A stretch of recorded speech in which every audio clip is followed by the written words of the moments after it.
Today I'm going to teach the straight ankle lock using the small circle jiu-jitsu finish. This is a technique I've been using for a long time in grappling, and it's been working really well for me for many years.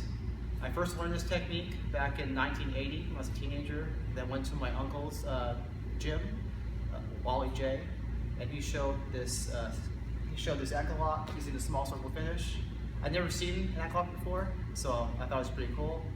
And I started playing with it, and then around 1995, I started doing Brazilian Jiu-Jitsu and submission grappling, and I started adding this type of ankle lock into my game.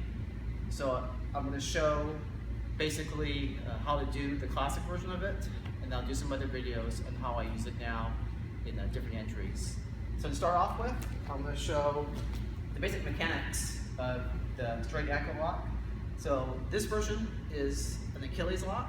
So I'm going to put pressure on his Achilles tendon. So it's kind of a pain compliance technique. So I can use it to either control someone, or I can use it to actually hurt them. There are some styles of ankle locks where pressure isn't straight on the Achilles tendon. And so what happens is when you put pressure on it, the ankle will break before there's actually pain. So again, this one you can use to control someone or actually hurt them. So what I'm going to do is, when I apply this, I'm going to use my wrist bone here on his Achilles to put pressure up here, and I'm going to put pressure down the armpit on his toes here. So in small circle jiu-jitsu, it's always going to be two-way action and circular action. So again, I'm going to put pressure up here and put my armpit down here. To start off with, I'll just do it to show you how it's going to look. So I'm going to wrap my wrist around his Achilles tendon. I'm going to make my wrist concave, and then I'm going to bring it up to actually apply the lock. So I'm here, come around, my thumbs up, make sure my wrist is on his Achilles tendon. I'm going to lean back on his toes.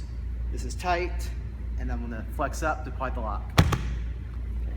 To do it from like a guard position, okay. So he has me closed guard. I'll pop his legs open. I can bring this leg up. I come around, so I use the thumb wrist entry. And the reason why I do this is so I can feel where my hand's at without looking. So I wrap my arm, my thumb and wrist around his leg, and I'm gonna slide it back until I feel my wrist hit his Achilles, until my wrist hits his heel. Once my wrist hits his heel, I know I'm his Achilles tendon. Okay, so I slide back here, my wrist hits, and I gotta make sure I close my elbow. If I don't close my elbow, I leave it open, his foot can pop out, but pull it out. Okay? So I need to make sure I slide back, bring my wrist into his heel, this comes in, and then when I fall back, I'm gonna split his leg here, so pressure here, and this goes on top. My hands come together, make sure my thumb is up, so my wrist is up here, elbow goes back, and I apply pressure up to make it tap. Okay, so one more time. So this is the classic version of the small circle ankle lock. So I'm here, his guard's open, I come around, I slide back, this comes here, elbow in, lean back, and wrist up. And that is the basic small circle ankle lock.